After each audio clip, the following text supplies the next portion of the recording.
Welcome back to the making of an herbal tea garden. Today we're going to talk about soil, and there are two segments on this topic, so be sure you watch both of them. Three types of soil. This is one, sand.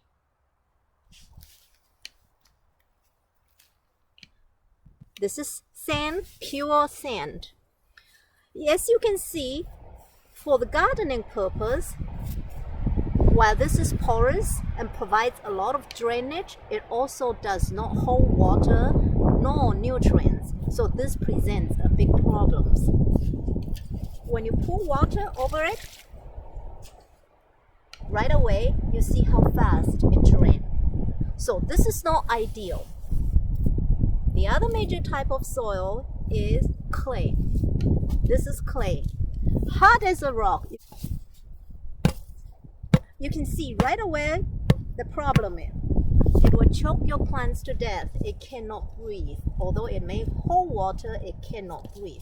So neither one of this is ideal. What you want is this. This is loam. You hear people say loamy soil. This is the very definition of loamy soil.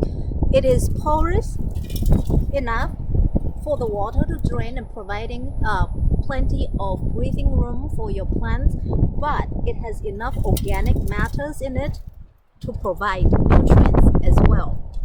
This is called a three-way mix that I bought from a local landscaping company. Three-way, one part sand, one part compost, and one part silt, which is a good balance between sand and clay. Now, be careful when you do your research. Not all three-way mix are created equal. Every landscaping company has its own proportion, own composition of mix. Some has more sand, some has very well balanced equal amount of each ingredient. So be sure to visit your landscaping company physically and touch it. Don't be fooled by the color, because color alone is not all of the story. Okay, so this, if you are lucky enough to have native soil that is workable, it's best that you work with that native soil.